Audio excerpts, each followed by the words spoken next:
started. It's started.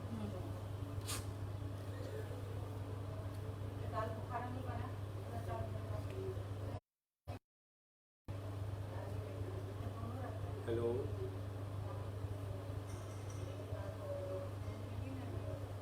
Hello कुछ है जी? हाँ नमस्कार, थोड़ा सा इस पे जाके देखिए ना, फेसबुक पे मैं लाइव आ रहा हूँ।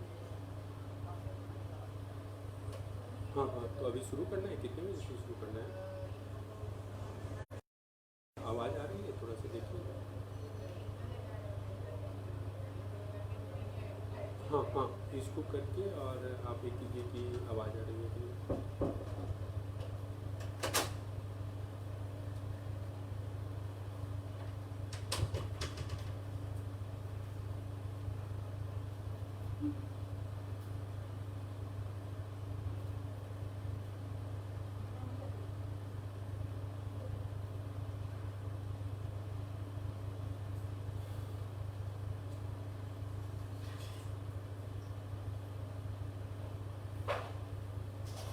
हेलो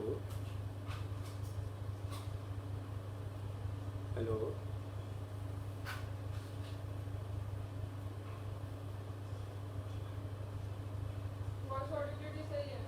हेलो सबसे पहले आज हमारे कल्पामित परिवार के जितने भी सम्मानित सदस्य हैं, सारे सदस्यों को मैं कल्पामित की तरफ से और अपनी तरफ से सत सत नमन करता हूँ, अभिनंदन करता हूँ, वंदन करता हूँ। ये वाकई हम सब लोगों के लिए बड़ा ही गर्व का विषय है कि हम लोग कल्पामित जैसे परिवार से जुड़े हुए हैं। आप अब देखेंगे कि मार्च से हम लोग बहुत ही नाजुक दौर से गुजर रहे हैं, पूरी दुनिया नाजुक दौर से गुजर रही है। और इस नाजुक दौर में जो सबसे ज़्यादा हमें परेशान कर रहा है, कल्पामृत परिवार का एक मिशन रहा है स्वस्थ मानव समृद्ध परिवार। पर पिछले 3 महीनों से आप देखेंगे कि पूरी दुनिया को जो पहले से बीमारियां हैं वो तो हैं ही, पर हमें जो सबसे ज़्यादा परेशान कर रहा है वो है कोविड-19 कोरोना वायरस। पर आज हमारे लिए सबसे बड़ी खुशी की बात है कि हम कल्पामृत परिवार से जुड़े हुए हैं। मैं इसके पहले कि आप लोगों के ध्यान में होगा कि हमने अपने जीवन को समर्पित किया है मधुमेह मुक्त समाज बनाने के लिए। पर आज हम इसके पहले की चर्चा करें मधुमेह मुक्त समाज और स्वस्थ समाज कैसे बनाएं, इसके पहले हम थोड़ा सा चर्चा करेंगे कोविड-19 पे, कोरोना वायरस पे। आपके ध्यान में होगा कि 31 मई के बाद 1 जून से लेकर 30 जून तक भारत सरकार बहुत सारा रिलैक्सेशन दे रहे हैं। अब जो बात कही जाती थी कि सबसे पहले बात कही जाती थी कि केवल जान है तो जहान है, बीच में आया था जान भी है और जहान भी है। पर अब इस बात पे जोर दिया जा रहा है कि जान के साथ साथ जहान को भी हमें आगे लेके चलना होगा। और ऐसी स्थिति में जो हमारे कल्पामृत परिवार के सदस्य हैं उनके ऊपर एक दायित्व बढ़ गया है, क्योंकि हमने शुरू से एक बीड़ा उठाया है कि हम अपने समाज के हर वर्ग के लोगों के पास बिना थके हुए, बिना रुके हुए हम वहाँ पे पहुँचेंगे और उन लोगों को प्रेरित करेंगे कि एक स्वस्थ जीवन हम कैसे जी सकते हैं, एक स्वस्थ समाज कैसे बना सकते हैं, एक स्वस्थ परिवार कैसे बना सकते हैं। और हमारी जो कंपनी है उसका एक लाइन में यदि आप परिभाषित करेंगे तो हमारा है सर्वे भवन्तु सुखिना सर्वे सन्तु निरामया। मतलब हमारे समाज के जितने भी वर्ग के लोग हैं, चाहे सबसे पिछली पंक्ति में खड़े हैं, पर हम वहाँ पे पहुँचेंगे, उन्हें प्रेरित करेंगे कि एक स्वस्थ जीवन हम कैसे जी सकते हैं, एक समृद्ध जीवन कैसे जी सकते हैं। तो आज के बाद से हम कल्पामृत परिवार के जितने भी हमारे सम्मानित सदस्य हैं उनके लिए एक नया शब्द गढ़ा गया है। आज से हम लोग जाने जाएंगे कल्पामृत वॉरियर के रूप में। जैसे कोरोना वॉरियर के रूप में अभी जो हमारे फ्रंट लाइन हेल्थ वर्कर रहे हैं और हमारी नर्सें बहने रही हैं तो उनको कोरोना वॉरियर कहा जाता है। ठीक उसी प्रकार से आज से हम जितने भी लोग हैं कल्पामृत परिवार के लोग, ये सारे के सारे कल्पामृत वॉरियर के रूप में जाने जाएंगे। इनका मकसद एक ही रहेगा, सबसे पहले हम खुद स्वस्थ रहें, हमारे परिवार के लोग स्वस्थ रहें, उसके बाद समाज के जितने भी लोग हैं वो स्वस्थ रहें। इसके लिए कोविड के लिए आप देखेंगे कि हम पिछले 2-3 महीने से अपने अभियान के साथ साथ मैं कोविड पे बड़ा ही पैनी निगाह रख रहा हूँ कि पूरी दुनिया में क्या क्या डेवलपमेंट हो रहा है, क्या क्या रिसर्च हो रहा है, कैसे कोविड-19 से बचा जाए। तो जहाँ तक क्यूरेटिव का सवाल है, ऐसे भी हम लोग प्रिवेंटिव में हैं। हमारा और आपका काम है प्रिवेंशन का काम करना, वेलनेस सेक्टर पे काम करना। तो हम क्यूरेटिव की बात नहीं करेंगे कि कैसे क्यूर हो रहा है हमारा कोविड-19, पर मैं एक चीज़ पूरा विश्वास के साथ आपको बताना चाहूँगा कि इतनों दिनों के अध्ययन के बाद हमने इस निष्कर्ष पे पहुँचा है कि यदि हम और आप अपनी इम्यूनिटी लेवल पे काम करते हैं, हम अपनी इम्यूनिटी को बढ़ाते हैं, तो निश्चय तौर पे हम कोविड-19 से अपने आप को, अपने परिवार को और अपने समाज के जितने भी लोग हैं, जहाँ तक हम इस संदेश को पहुँचा सकते हैं, हम उनको बचा सकते हैं। तो हमारा जो इम्यूनिटी लेवल बढ़ाना है, ये आइसोलेशन में काम नहीं करता है। इंटीग्रेटेड अप्रोच होना चाहिए हमारी इम्यूनिटी को बढ़ाने के लिए। तो इम्यूनिटी बढ़ाने के लिए सबसे पहले तो जो मैंने बार बार आपको बताया कि हम लोग सौभाग्यशाली हैं कि हम कल्पामृत परिवार से जुड़े हुए हैं। तो हमारे पास EMR है, हमें EMR का नियमित रूप से सेवन करना चाहिए। हमारे पास तुलसी ड्रॉप है, हमें नियमित रूप से 2 से 4 बूंद दिन में कम से कम 2 बार गुनगुना पानी में लेना है। EMR को गुनगुना पानी में लेना है। साथ में हमारे पास हर्बल टी है, तो हर्बल टी को दिन में आप जो दूध वाली चाय पीना चाहते हैं, आप दूध वाली चाय को पीना चाहते हैं तो आप पिए, पर दूध वाले चाय के पीने के बाद दिन में कम से कम 1 से 2 बार आप जरूर हर्बल टी का सेवन करें। अब आप देखेंगे कि जहाँ तक हर्बल टी की बात है और दूध की बात है, दूध वाली चाय की, जिसमें है कि हम दूध और चीनी डालते हैं, तो एक चीज़ मैं स्पष्ट करना चाहूँगा, जहाँ पे हम बात कर रहे हैं कि हमारी इम्यूनिटी को बढ़ाने की, और इम्यूनिटी के बढ़ाने के लिए एक इंटीग्रेटेड अप्रोच की ज़रूरत है। इंटीग्रेटेड अप्रोच में जैसा मैंने बताया कि हर्बल प्रोडक्ट को गुनगुना पानी में लेना, और हम लोग सौभाग्यशाली हैं कि हमारे पास विश्व स्तरीय प्रोडक्ट है। ये महाराज आप देखेंगे यूनिक इन द ग्लोब, इस तरह का प्रोडक्ट आपको नहीं मिलेगा। मैं आपसे चर्चा करूँगा। तुलसी, हम लोग भाग्यशाली हैं कि माँ तुलसी के रूप में हमारे धरती पे आई हैं, और जो हमें हमारी इम्यूनिटी पे बहुत ही अच्छा काम कर उसका जो एक्सट्रैक्ट है हमारी इम्यूनिटी को बढ़ाने में बहुत ही असरदार होता है। पर मैं ये बताना चाहता हूँ कि एक तरफ हम जहाँ पे हर्बल टी की बात करते हैं और दूसरी तरफ दूध वाली चाय की, और हम इम्यूनिटी बढ़ाने की बात करते हैं, तो यहाँ पे मैं आप लोग के ध्यान में लाना चाहूँगा कि कुछ पदार्थ ऐसे जो हमारी इम्यूनिटी को घटाता है, जिसमें सबसे पहला नाम आता है आपके दूध वाले चाय का।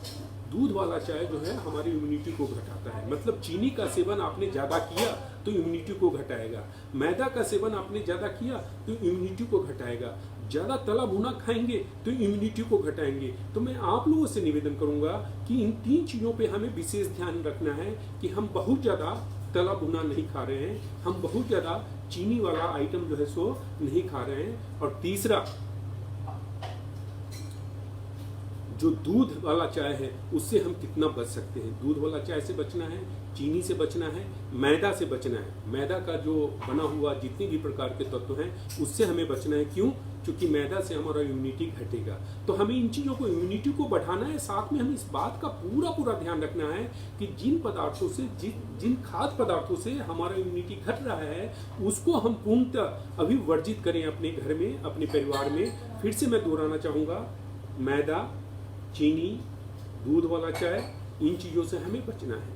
अब जहाँ तक सवाल है इम्यूनिटी बढ़ाने का, तो हमने आपको अपने हर्बल प्रोडक्ट के बारे में बताया जो विश्व स्तरीय प्रोडक्ट है। हमारा आप लोगों से निवेदन रहता है कि इस तरह का प्रोडक्ट आपको, ये मत जैसा प्रोडक्ट अब आज के दिन में आपको नहीं मिलेगा। तो हम लोग भाग्यशाली हैं कि हमारे पास एनर्जी मैनेजमेंट रेगुलेटर है, तुलसी प्रोडक्ट है, कुरकुमा। अपने कुरकुमा की खासियत आप देखेंगे, आप लोगों के मैं ध्यान में लाऊंगा, हमें अपने नॉलेज को डे टू डे अपग्रेड करना चाहिए। जो कुरकुमा है बेसिकली आप देखेंगे कि टर्मरिक पाउडर का एक एक्सट्रैक्ट है, और टर्मरिक जो जाना जाता है वो कुरकुमीन के लिए। पर हमारे शरीर में कुरकुमीन की बायो एबिलिटी बढ़ जाती है यदि उसमें यदि उसमें काली मिर्च का, जिसको कि हम पीपर माइन कहते हैं, पीपर माइन का घोल मिला हो। हमारे कुरकुमा की ये बहुत बड़ी खासियत है कि कुरकुमा के साथ ब्लैक पेपर, पीपर माइन भी मिला हुआ है, और नतीजा होता है कि हमारे शरीर में जहाँ पे आप हल्दी पाउडर पानी में लेते हैं तो उसकी उपयोगिता केवल 50 से 60% रहता है, पर उसके साथ पीपर माइन मतलब ब्लैक पेपर का पाउडर आपने डाल दिया तो उसकी उपयोगिता बढ़ के सीधे 70 से 90% चला जाता है। तो हमारे पास इतने बेहतर प्रोडक्ट हैं। पर जैसा मैंने बताया कि इम्यूनिटी के लिए एक इंटीग्रेटेड अप्रोच की जरूरत है, तो उसमें सबसे पहले आता है सुबह में हम योगा करें, प्राणायाम करें, या किसी भी प्रकार का एक शारीरिक श्रम करें। आप देखेंगे कि पिछले दिनों से हम लोग कितने खुशनसीब लोग हैं, जो हमने कहा, हम डे 1 से कहते आए हैं योग युक्त रोग मुक्त समाज, योग युक्त रोग मुक्त समाज। आप देखेंगे कि पिछले दिनों में निरंतर कुछ दिनों के अंतराल पे हमें योग की शिक्षा दी जा रही है। वाकई हम भाग्यशाली परिवार से जुड़े हैं, जहाँ पे हमें योग के बारे में बड़ा ही छोटी छोटी बारीकियों के साथ हमें बताया जाता है कि योग हम कैसे करें। तो सुबह में हमें योग या प्राणायाम करना चाहिए, उसके बाद हमारा हर्बल प्रोडक्ट लेना चाहिए। किसी कारण से हम योग या प्राणायाम नहीं कर पाते हैं, कोई बात नहीं है, किसी भी प्रकार का आप शारीरिक श्रम कर लें। और तीसरा, थोड़ा सा 5 से 10 मिनट हम टाइम निकालें मेडिटेशन के लिए। किसी कारण से हम मेडिटेशन नहीं कर पाते हैं तो 11 बार आप ओम का उच्चारण करें। आप मेरी बात पे यकीन करें, यदि हमने योग प्राणायाम या शारीरिक श्रम कर लिया, मेडिटेशन या ओम का 11 बार उच्चारण कर लिया, और हमने ये मार्ग का सेवन कर लिया, तो हमारा जो इम्यूनिटी सिस्टम है वो इतना स्ट्रॉन्ग हो जाता है कि शायद हमें कोविड प्रभावित नहीं कर पाएगा। मैं आपको 2-3 एग्जाम्पल देना चाहूँगा इस संदर्भ में कि बिहार, ईस्टर्न यूपी और झारखंड में कुछ केस ऐसे पाए गए हैं जहाँ पे कि लोगों को टेस्ट करने के बाद कोविड पॉजिटिव पाया गया है, और कोविड पॉजिटिव पाने के बावजूद डॉक्टर ने ऑब्जर्व किया कि उनको किसी भी प्रकार का कॉम्प्लिकेशंस नहीं हो रहा है। जैसे आप देखेंगे कि रेस्पिरेशन का, कोविड-19 में रेस्पिरेशन का, सांस लेने में तकलीफ हो जाती है, फीवर आने लगता है। आप देखेंगे कि इनसे जो रिलेटेड कॉम्प्लिकेशन है, रेस्पिरेशन का प्रॉब्लम है, फीवर आने लगता है। तो ये सारा चीज़ कोविड-19 होने के बावजूद भी उनमें इस तरह का कॉम्प्लिकेशंस नहीं था। सूखा हुआ कफ होता है, तो सब कुछ के बावजूद उनमें ये तकलीफ नहीं पाया गया। कितनी बड़ी बात है कि इम्यूनिटी, और उसके पीछे जब डॉक्टर ने टेस्ट किया तो पता चला कि इन सारे लोगों का इम्यूनिटी सिस्टम स्ट्रांग था। मतलब इम्यूनिटी सिस्टम स्ट्रांग है तो कोविड आने के बाद भी हमें कोई तकलीफ नहीं पहुंचा पाता है। तो सबसे जरूरी है कि इसके पहले कि हम बात करें मधुमेह मुक्त समाज पे और स्वस्थ समाज पे, हमें फिर से जो साथी हमारे अभी जुड़ रहे हैं उनको मैं निवेदन करूंगा कि मेरी बात को मैं कैप्सूल फॉर्म में डाल रहा हूँ कि हमें अपनी इम्यूनिटी पे काम करना है, और इम्यूनिटी के लिए सुबह में हम योग या प्राणायाम करें या किसी भी प्रकार का शारीरिक श्रम करें। दूसरा, हम थोड़ा देर मेडिटेशन करें, ध्यान करें, या 11 बार ओम का उच्चारण करें। हम ये मार्ग का सेवन करें। बीच में दिन में 2 से 3 बार अपने हिसाब से 2 से 4 बूंद हम तुलसी ड्रॉप्स लें गुनगुना पानी में। तीसरा, बीच में 1-2 बार जरूर हम अपने हर्बल टी का सेवन करें, क्योंकि हर्बल टी जो है उसमें ना हम दूध डालते हैं ना चीनी डालते हैं। नतीजा होता है वो हमारे इम्यूनिटी सिस्टम पे अच्छा से काम करता है। अब हमें जो बताना था आपको कोविड के बारे में, हमने संक्षेप में एक बताने का विनम्र प्रयास किया है। अब हमें आगे बढ़ना है मधुमेह मुक्त समाज और स्वस्थ समाज, जिसके लिए हमने अपने जीवन को समर्पित किया है। और आपसे, कल्पामृत परिवार से अच्छा प्लेटफॉर्म और आप जैसे समर्पित साथियों से अच्छा साथी शायद ही हमें मिल पाएगा। और इसके कारण आपके जैसे साथियों को देख के, आप जैसे साथियों से मिल के मेरे जीवन में जो एक संकल्प था वो संकल्प और मजबूत होता है और सुदृढ़ होता है कि नहीं, हम जब चले थे तो अकेला चले थे कि हमें एक समाज को मधुमेह मुक्त बनाना है।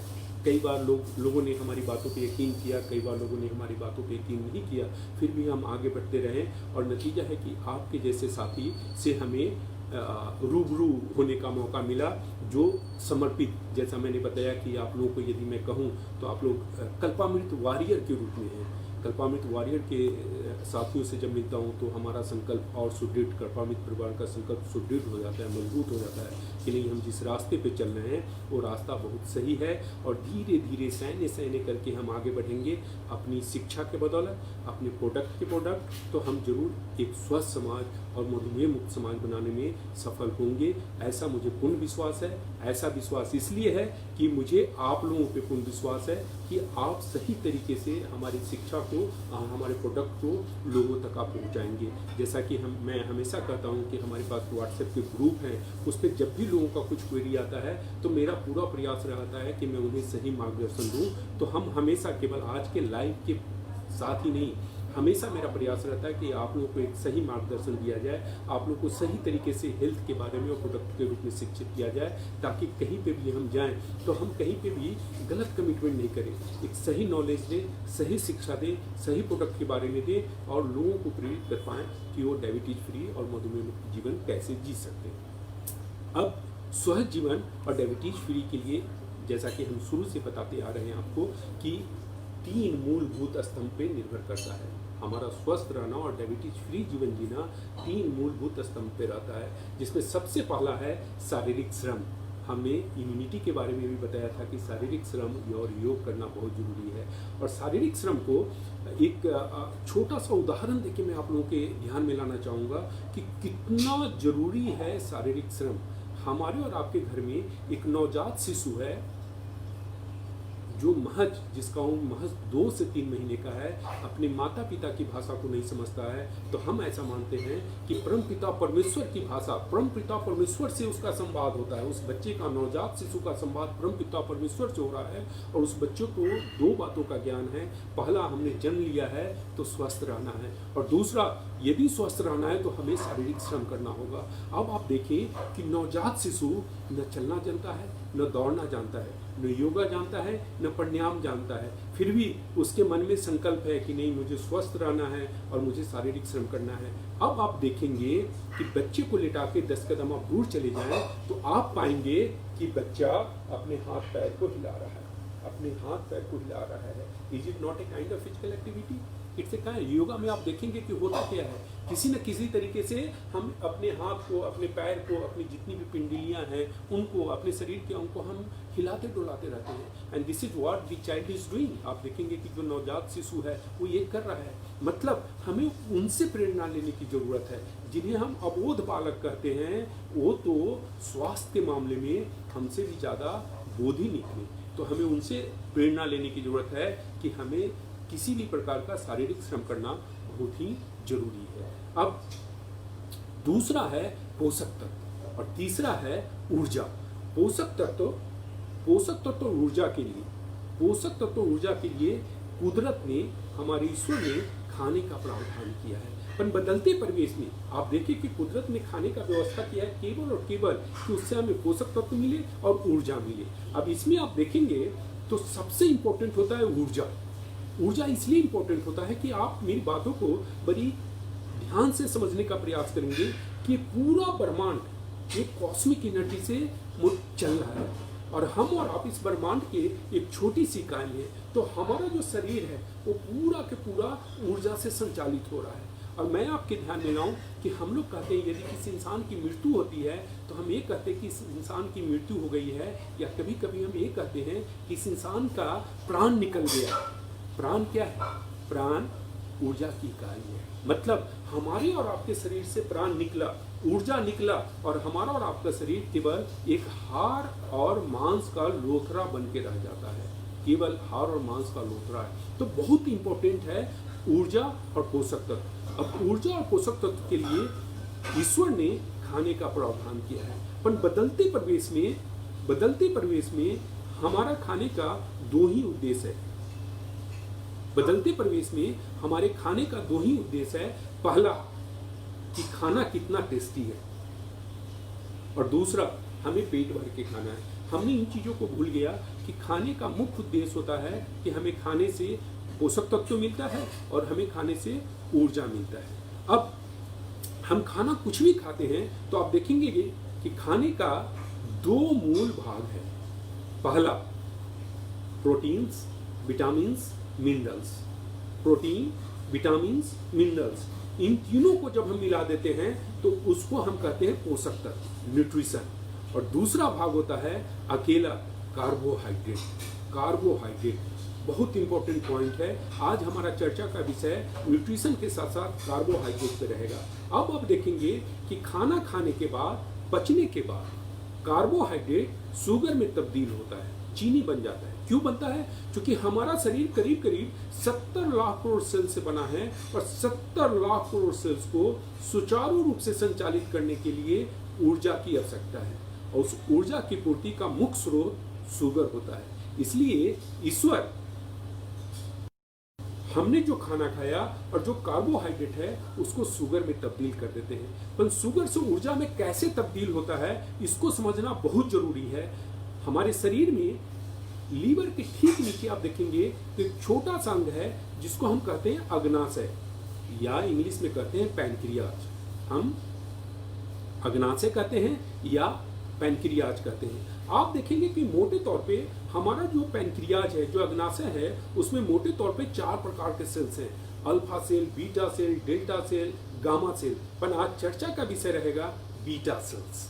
बीटा सेल्स का काम है एक हार्मोन निकालने का जिसका नाम है इंसुलिन। हम सारे लोग इंसुलिन के बारे में जानते हैं। तो आप देखेंगे कि बीटा सेल का काम है इंसुलिन बनाने का, और इंसुलिन का काम होता है हमने जो खाना खाया और कार्बोहाइड्रेट शुगर बना, वो शुगर हमारे ब्लड में घुल जाता है। ब्लड में इसलिए घुलता है कि ब्लड एक ऐसा एलिमेंट है हमारे शरीर में जो 70 लाख करोड़ सेल्स को टच करता है और अपने साथ शुगर को लेके चलता है, ऑक्सीजन को लेके चलता है और सारे पोषक तत्वों को लेकर चलता है। अब आप देखेंगे कि ब्लड में शुगर घूम रहा है पर ऊर्जा की आवश्यकता हमारे सेल्स को होता है। तो इंसुलिन क्या कर रहा है, हमारे ब्लड से शुगर को लेकर सेल्स में पहुंचा देता है।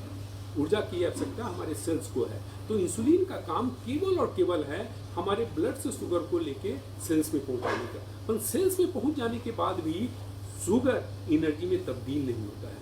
शुगर को एनर्जी में तब्दील होने के लिए उसे मेटाबोलाइज होना पड़ता है, जिसको कि हम बोलचाल की भाषा में ब्रेकडाउन कहते हैं या उसको टूटना कहते हैं कि शुगर को टूटना पड़ेगा। तो शुगर को तोड़ने का काम ऑक्सीजन करता है। अब आप देखिए कि जो हम ऑक्सीजन ले रहे हैं ये हमारे खून में घुल जाता है और खून में आप देखेंगे कि एक प्रोटीन है हमारे आरबीसी में, आप देखेंगे एक प्रोटीन है जिसका नाम है हीमोग्लोबिन।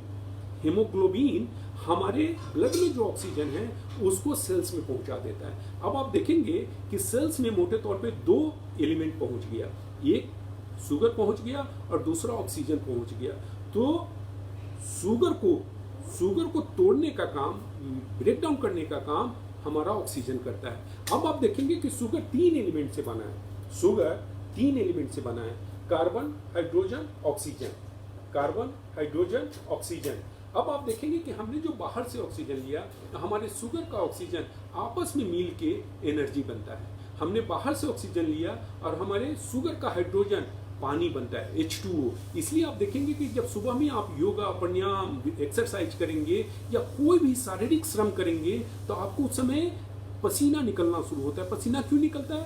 क्योंकि जितना हम शारीरिक श्रम करेंगे उतनी ऊर्जा की जरूरत होगी, और जितनी ऊर्जा की जरूरत होगी उतना ज्यादा से ज्यादा शुगर ब्रेकडाउन होगा हमारे शरीर में ऊर्जा की पूर्ति के लिए। और शुगर जितना ब्रेकडाउन होगा उतना ऑक्सीजन एनर्जी बनेगा, ऑक्सीजन हाइड्रोजन पानी बनेगा। जब हमारे शरीर में पानी की मात्रा ज़्यादा बढ़ जाती है तो पसीना के रूप में बाहर से निकलना शुरू होता है। तो आप देखेंगे कि H2O पसीना के रूप में, पानी के रूप में आएगा, और हमने जो बाहर से ऑक्सीजन लिया और हमारे शुगर का कार्बन CO2 कार्बन डाइऑक्साइड के रूप में बाहर आता है। आप देखेंगे हम सांस ले रहे हैं ऑक्सीजन और हम छोड़ रहे हैं कार्बन डाइऑक्साइड। मुझे विश्वास है कि आप लोग समझ पाए होंगे कि हमारे शरीर में एनर्जी की कितनी आवश्यकता है।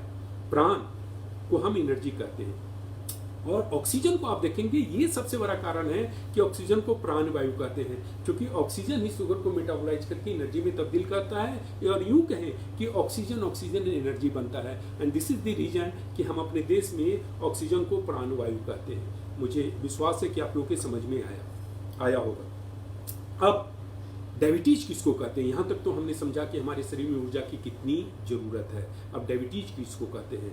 बहुत इंपॉर्टेंट पॉइंट है, हमें ज़्यादा से ज़्यादा ध्यान देने की आवश्यकता है।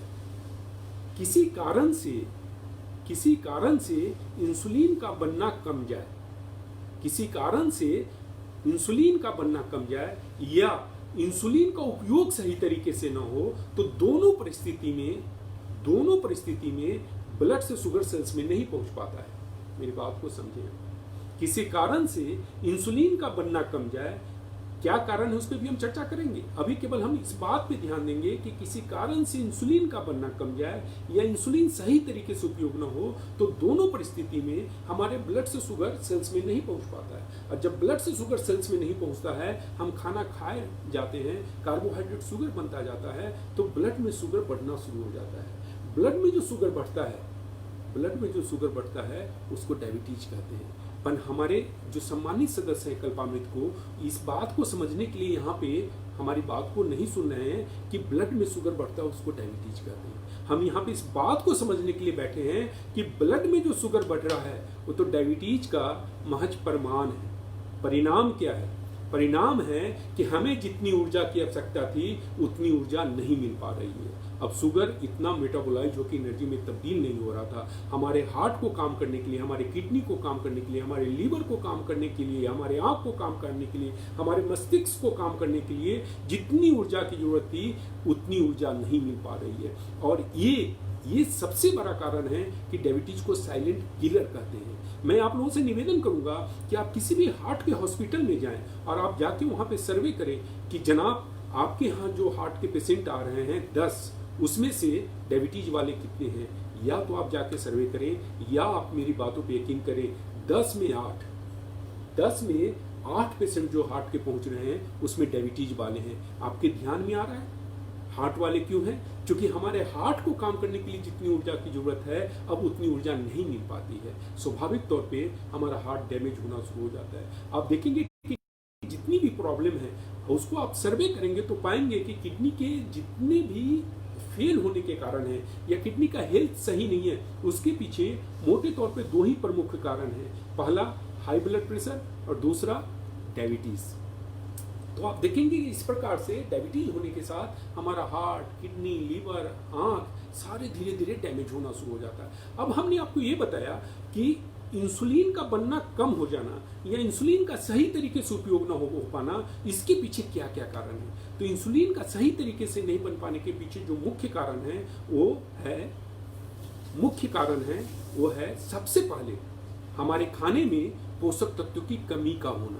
आज के दिन में आप पाएंगे कि हमारे खाने में जो पोषक तत्व होना चाहिए था वो पोषक तत्व नहीं है। मैं यहाँ पे नाम लेके आप लोगों के ध्यान में लाना चाहूंगा कि ऐसा कौन सा माइक्रोन्यूट्रिएंट है। Micronutrient, there are 2 kind of nutrition. Macro जैसे प्रोटीन आप देखेंगे तो मैक्रो में आएगा, और हमें हमारे जो पैंक्रियाज है उसको माइक्रोन्यूट्रिएंट्स की जरूरत है। मैं नाम लेके बताना चाहूंगा, selenium, vanadium, chromium, magnesium, selenium MCG में चाहिए। एमसीजी का मतलब होता है 1 ग्राम का 1000वां भाग मिलीग्राम, और 1 मिलीग्राम का 1000वां भाग माइक्रोग्राम। मतलब हमें बहुत ही कम की जरूरत है, पर वो न्यूट्रिशन हमें चाहिए तभी जाके हमारे पैंक्रियाज हेल्दी रह पाएंगे, मतलब हमारे बीटा सेल्स हेल्दी रह पाएंगे। पर आज के दिन में हम अपनी मिट्टी का टेस्ट कराएंगे तो पाएंगे कि हमारी मिट्टी में क्रोमियम, सेलेनियम, वैनेडियम है ही नहीं। और जब हमारी मिट्टी में क्रोमियम, सेलेनियम, वैनेडियम नहीं रहेगा तो पौधा वहां से कहां से ले पाएगा। तो सवाल उठता है कि आज के दिन में क्यों नहीं, आज से 50 साल 100 साल पहले हमारी मिट्टी में पाया जाता था, आज क्यों नहीं है। उसके पीछे सिंपल रीजन है, हमारे ईश्वर का मानना है जियो और जीने दो, जियो और जीने दो। पर बदलते परिवेश में हमने केवल अपना अस्तित्व को स्वीकारा, दूसरे के अस्तित्व को नकारना शुरू कर दिया। जैसे आपसे मैं निवेदन करूंगा कि आप खेतों में जाएं और 1 मुट्ठी मिट्टी, 5 ग्राम मिट्टी को उठाएं और उसको बारीकी से देखें तो आप पाएंगे कि मिट्टी में मिट्टी के अलावा कुछ भी नहीं है। पर जब आप उसको माइक्रोस्कोप के पास लेके जाएंगे तो आप पाएंगे कि आज से 50 साल पहले 10 करोड़ से ज्यादा उसमें सूक्ष्म जीवाणु होता था, और उस सूक्ष्म जीवाणु का काम था मिट्टी को न्यूट्रिशन में, बायो अवेलेबल न्यूट्रिशन में तब्दील करना, क्रोमियम, सिलेनियम, वैनेडियम में तब्दील करना। पर आज के दिन में हमने इतना ज़्यादा केमिकल फर्टिलाइजर डाल दिया है कि जो 10 करोड़ से ऊपर जीवाणु था वो घट के करोड़ से नीचे आ गया है। नतीजा हो रहा है कि मिट्टी को bio available nutrition, micro nutrients में तब्दील नहीं हो पा रहा है और हमारे शरीर को जो पोषक तत्व चाहिए था वो पोषक तत्व नहीं मिल पा रहा है। नतीजा हो रहा है कि हमारा पैंक्रियाज कमजोर होता जा रहा है, मतलब बीटा सेल का नंबर घटता जा रहा है। बीटा सेल 100, 200, 500 नहीं है, बीटा सेल लाखों में। पर आज के दिन में बीटा सेल का नंबर घटता जा रहा है। नतीजा हो रहा है कि जितना इंसुलिन निकलना चाहिए उतना इंसुलिन नहीं निकल पा रहा है। तो पहला कारण है हमारे खाने में पोषक तत्वों की कमी होना। दूसरा कारण है टेंशन, कि हम टेंशन भी लेते तो उसके कारण भी हमारे इंसुलिन का निकलना प्रभावित होता है। और तीसरा कारण है जेनेटिक, मतलब हमारे दादा दादी, नाना नानी, माता पिता को रहेगा तो हमें होने की पूरी संभावना रहता है। इसको हम लोग कहते हैं जेनेटिक डिस्पोजिशन, कि यदि जेनेटिक रहेगा तो भी हमें होने की संभावना रहती है। तो आप देखेंगे कि ये 3 प्रमुख कारण हैं जिसके कारण हमारे इंसुलिन का निकलना कम जाता है। पहला खाने में पोषक तत्वों की कमी, दूसरा जेनेटिक डिस्पोजिशन और तीसरा जो है सो टेंशन भी है तो भी हो जाता है। अब इंसुलिन का सही तरीके से उपयोग नहीं हो पाना, इंसुलिन के सही तरीके से उपयोग नहीं होने पे आज भी हमारे समाज में धारणा है कि यदि ब्लड में कोलेस्ट्रॉल लेवल बढ़ा हुआ है तो इंसुलिन का उपयोग सही तरीके से नहीं होता। पर बदलते परिवेश में उसमें 2 कारण और ऐड हुआ है। कोलेस्ट्रॉल के अलावा 2 कारण ऐड हुआ है जिसके कारण इंसुलिन सही तरीके से उपयोग नहीं हो पाता है। उसमें दो कारण में पहला कारण है हमारे ब्लड में एसिडिटी लेवल का बढ़ जाना। मोटे तौर पे आप देखेंगे कि एसिडिटी हमारे पेटों में, आंतों में एसिडिटी रहता है, पर जब हाइपर एसिडिटी होता है तो इंटेस्टिनल से निकल के हमारे ब्लड स्ट्रीम में आ जाता है, और जब ब्लड स्ट्रीम में आता है तो इंसुलिन का उपयोग घट जाता है। तो एसिडिटी भी एक प्रमुख कारण है, और एसिडिटी होने के प्रमुख कारणों में जो मुख्य कारण है कि एसिडिटी क्यों होता है, तो उसमें आप पाएंगे कि दूध वाला चाय का ज़्यादा से ज़्यादा सेवन करना या तला भुना ज़्यादा से ज़्यादा खाना, ये एसिडिटी के मुख्य कारण है। और तीसरा कारण जो इंसुलिन की सही तरीके से उपयोग नहीं हो पाता है वो है टॉक्सिन। हमारे शरीर में टॉक्सिन बनता है। जब भी हमारे शरीर में केमिकल रिएक्शन होगा, शुगर एनर्जी में तब्दील होगा तो हमारे शरीर में टॉक्सिन बनता है। पर शरीर के अंदर जो टॉक्सिन बनता है, हमारे ईश्वर को मालूम था कि इस कारण से इंसान के शरीर में टॉक्सिन बनेगा, तो उन्होंने बजाते हमारे शरीर में व्यवस्था किया है हार्मोन का। जैसे इंसुलिन एक हार्मोन है, वैसे हमारे शरीर में व्यवस्था किया है ग्लूटाथियोन हार्मोन का। मतलब लीवर का काम है ग्लूटाथियोन हार्मोन बनाने का, और ग्लूटाथियोन हार्मोन का काम होता है हमारे शरीर से टॉक्सिन को बाहर निकालने का।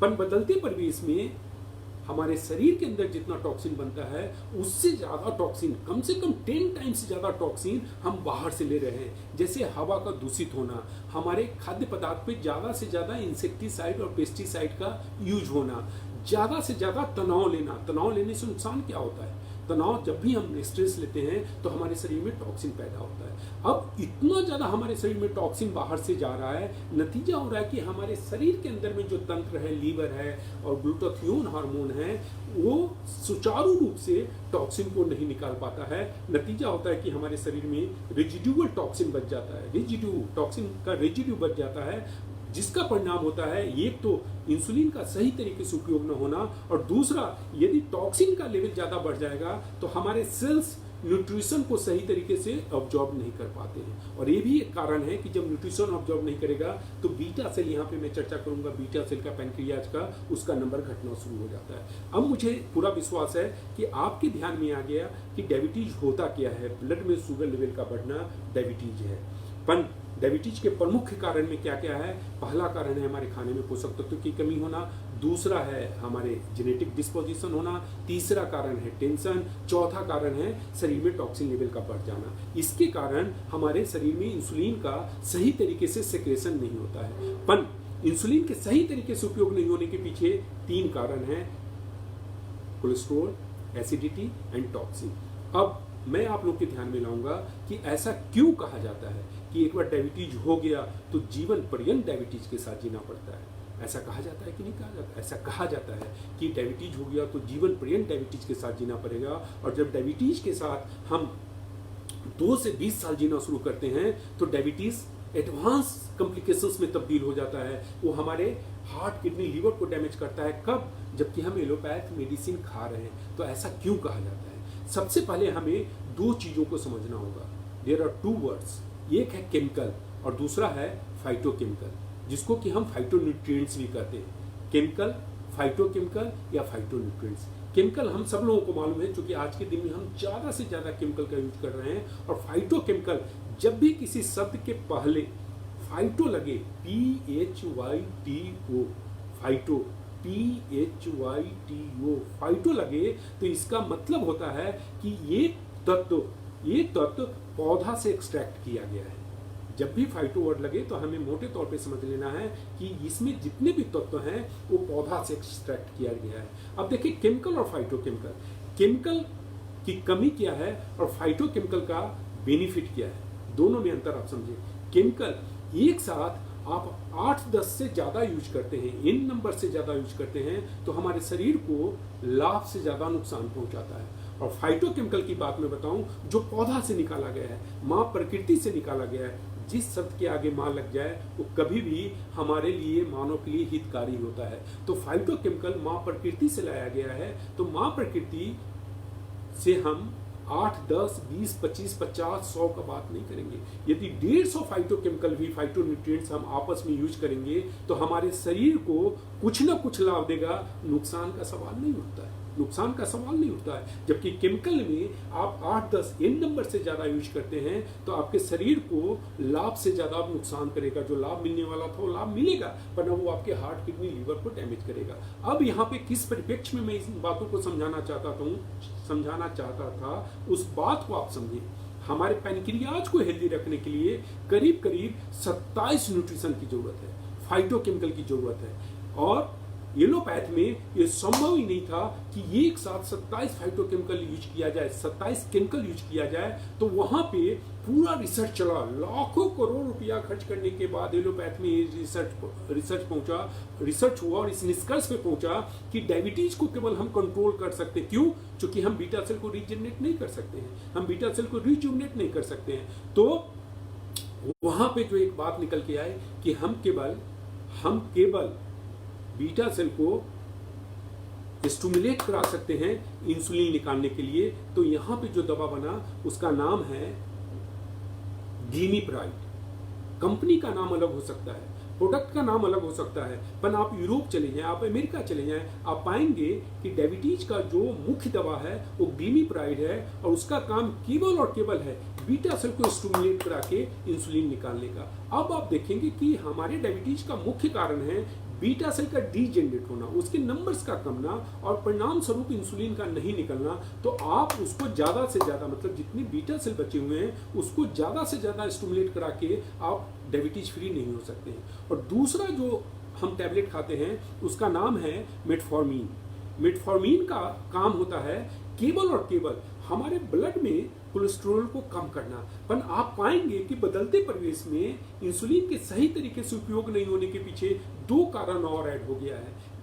कोलेस्ट्रॉल के अलावा एसिडिटी एंड टॉक्सिन, जिस पे एलोपैथ में कोई काम ही नहीं हो रहा है, उस पर रिसर्च ही नहीं हो रहा है, अभी तक उन्होंने इसका संज्ञान नहीं लिया है। नतीजा हो रहा है कि एलोपैथ दवा खाने के बावजूद भी हम जीवन पर्यंत डायबिटीज के साथ जीते हैं। और जब आप एलोपैथ डायबिटीज के साथ जीते हैं तो कॉम्प्लिकेशंस आना शुरू हो जाता है। और डायबिटीज के जो कॉम्प्लिकेशंस है उसको हमने 2 भागों में बांटा है। एक भाग है प्रीलिमिनरी डायबिटीज कॉम्प्लिकेशन, शुरुआती, और एक है एडवांस डायबिटीज कॉम्प्लिकेशन। पर अभी हम चर्चा कर रहे हैं छोटा सा, केवल 100 ml का एक प्रोडक्ट है EMR, एनर्जी मैनेजमेंट रेगुलेटर। हम उस पर अभी चर्चा करते हैं। देखने में कितना छोटा है, बहुत छोटा है, 100 ml का प्रोडक्ट है, पर उसकी खासियत क्या आप समझे। और मैं ये बता रहा हूं कि EMR विश्व स्तरीय प्रोडक्ट है।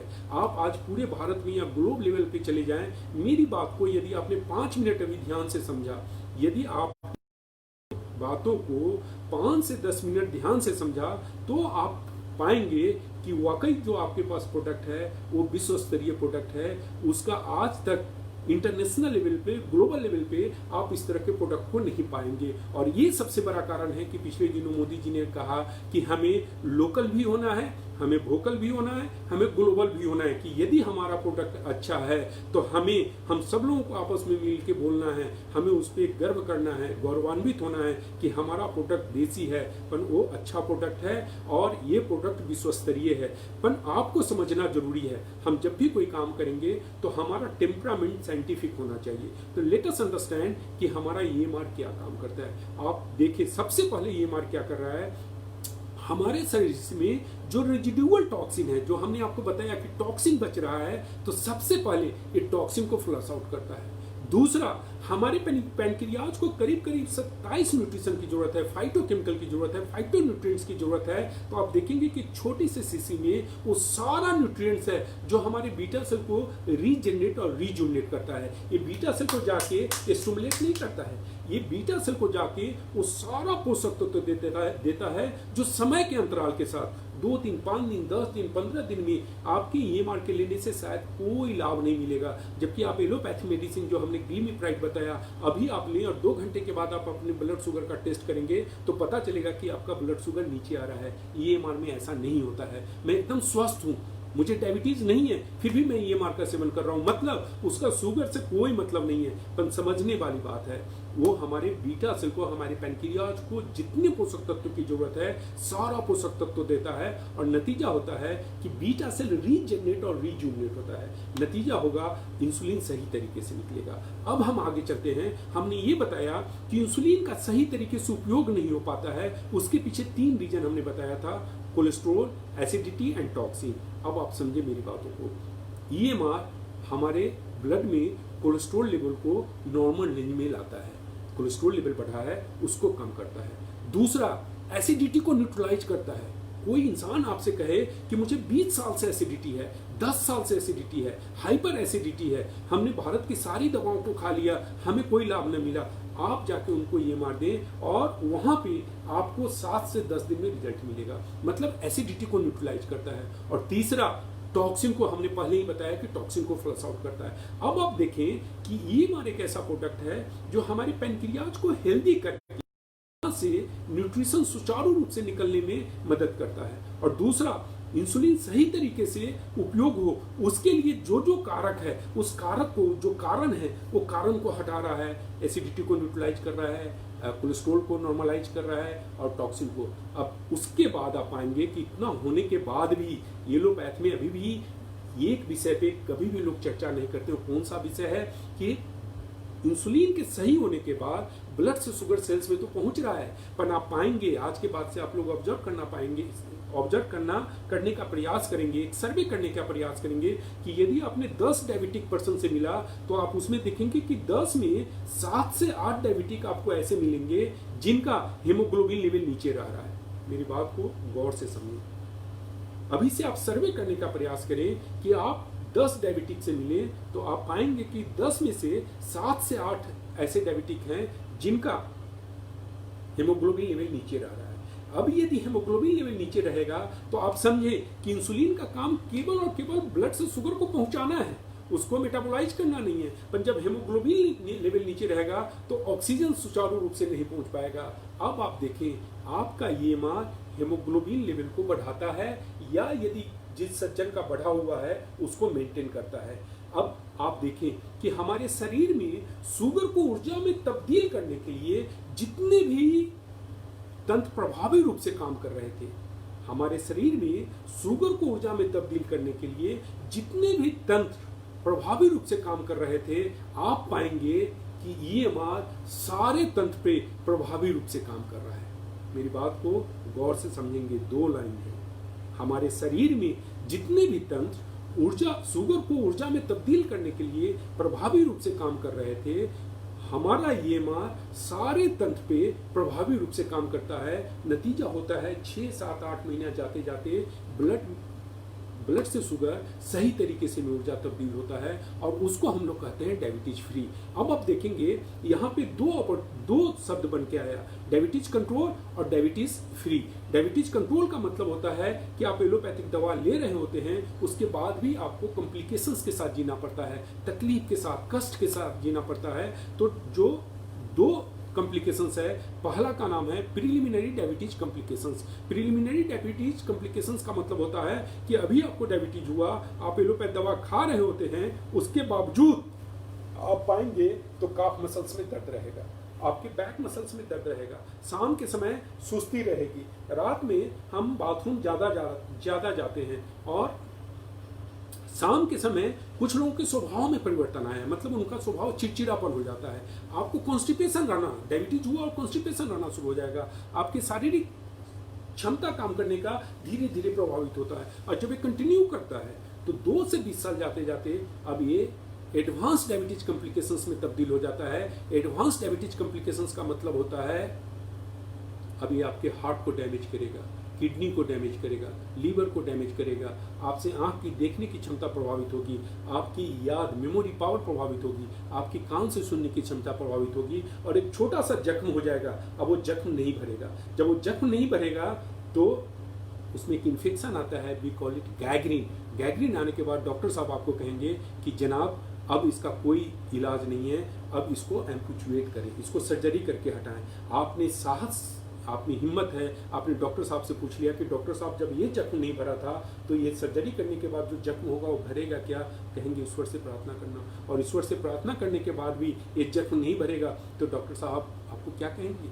चिंता मत करो, अब हम यहाँ से इसको एम्पुचुएट कर देते हैं। इस प्रकार से ये हमारे अंग छत और विक्षत होता है और एक डायबिटिक कुछ समय के पश्चात इतने परेशान हो जाता है कि उनमें जिजीविसा खत्म हो जाती है, जीने की इच्छा खत्म हो जाती है और मौत उनका आलिंगन करता है। आप देखिए अपने आप में कितना प्रभावी रूप से डायबिटीज काम कर रहा है, हमारे शरीर को हर तरीके से परेशान कर रहा है। अब डायबिटीज फ्री का मतलब क्या होता है? एक समय के अंतराल के बाद 6 महीने से लेकर 12 महीने जाते जाते अब आपके शरीर में शुगर सही तरीके से ऊर्जा में तब्दील होगा, और शुगर का सही तरीके से में ऊर्जा में तब्दील होने का मतलब होता है अब आपका शुगर लेवल नॉर्मल रेंज में आना।